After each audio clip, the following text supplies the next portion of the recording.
Assalamualaikum warahmatullahi wabarakatuh. Selamat kembali lagi di channel Seblak Pol, ngomongin positioning brand. Untuk kesempatan ini, di hari Jumat Berkah, kita akan membahas 10 hal yang mendatangkan keberkahan dalam perdagangan.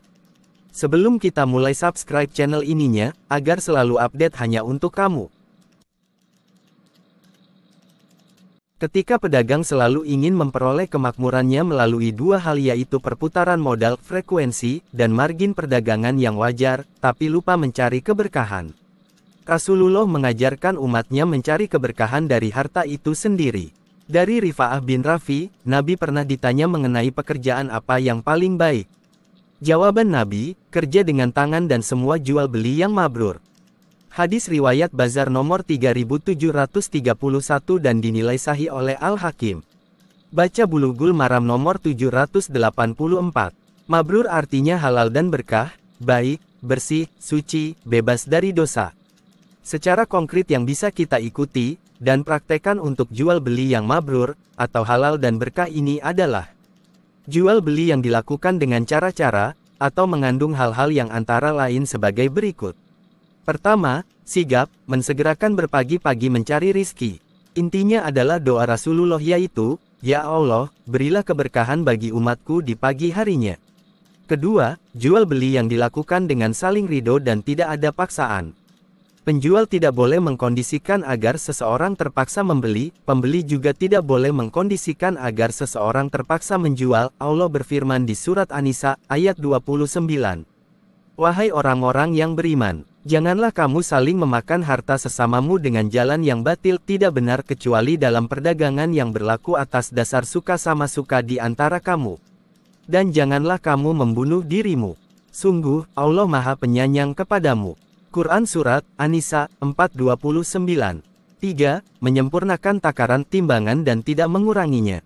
Dan Allah berfirman, di beberapa ayat antara lain, Quran Surat Al-An'am ayat 152, dan sempurnakanlah takaran dan timbangan dengan adil. Kami tidak membebani seseorang melainkan menurut kesanggupannya. Quran Surat Al-Isra ayat 35, dan sempurnakanlah takaran apabila kamu menakar, dan timbanglah dengan timbangan yang benar. Itulah yang lebih utama bagimu, dan lebih baik akibatnya. Quran Surat Al-Mutaffifin ayat 1-6, kecelakaan besarlah bagi orang-orang yang curang, yaitu orang-orang yang apabila menerima takaran dari orang lain mereka minta dipenuhi, dan apabila mereka menakar atau menimbang untuk orang lain, mereka mengurangi. Tidakkah orang-orang itu yakin, bahwa sesungguhnya mereka akan dibangkitkan, pada suatu hari yang besar, yaitu, hari ketika, manusia berdiri menghadap Tuhan semesta alam. 4. Jual beli yang saling memudahkan. Dasarnya adalah hadits Bukhari dan Tirmidzi yang meriwayatkan dari Jabir ibn Abdillah radhiyallahu anhu, bahwa Rasulullah bersabda, Allah merahmati seseorang yang memberikan kemudahan apabila dia menjual, membeli dan menagih haknya. 5. Tidak bersumpah untuk sekedar melariskan perdagangan. Dasarnya adalah hadits Abu Hurairah radhiyallahu anhu. Sumpah itu bisa melariskan dagangan, akan tetapi dapat menghapus keberkahannya. Hadis riwayat Bukhari dan lainnya dari Abu Hurairah. 6. Tidak mempermainkan harga. Dasarnya adalah hadits Ashabus Sunan dengan sanad perawi yang sahih telah meriwayatkan dari Ansar radhiyallahu anhu. Ia berkata, orang-orang bertanya kepada Rasulullah, "Wahai Rasulullah, harga-harga barang naik mahal, tetapkanlah harga-harga untuk kami." Mendengar ini Rasulullah menjawab, "Sesungguhnya Allah adalah zat yang menetapkan harga, yang menyempitkan dan melapangkan rezeki, sang pemberi rezeki. Sementara aku berharap, bisa berjumpa dengan Allah, dalam keadaan tidak ada seorang pun dari kalian, yang menuntutku disebabkan kezalimanku, dalam urusan darah maupun harta." Hadis riwayat Ahmad, Abu Daud, Turmuzi, Ibnu Majah 2200. 7. Tidak menimbun barang yang dibutuhkan masyarakat. Dasarnya hadits yang diriwayatkan oleh Ahmad, Hakim, Ibnu Syaibah dan Al-Bazzaz, bahwa Nabi bersabda, barang siapa yang menimbun barang pangan selama 40 hari, ia sungguh telah lepas dari Allah dan Allah telah berlepas darinya. 8. Tidak menyembunyikan kelemahan atau cacat barang yang dijualnya. Cacat barang, kelemahan atau kekurangan harus ditunjukkan, dijelaskan ke pembeli. Dasarnya hadits, seseorang muslim itu saudara, maka tidak dihalalkan menjual kepada saudara sesama muslim barang yang cacat, kecuali ia telah menjelaskan cacat tersebut. Hadis riwayat Ahmad, Ibnu Majah, Daruqutni, Hakim dan Tabrani. 9. Tidak menipu atau konspirasi mempermainkan pembeli, kartel harga dan sejenisnya. Intinya antara lain hadits, barang siapa menipu kami, maka ia bukan termasuk golongan kami.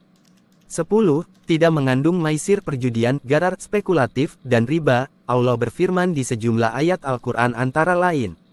Quran Surat Al-Baqarah ayat 279, jika kamu tidak melaksanakannya, maka umumkanlah perang dari Allah dan Rasul-Nya.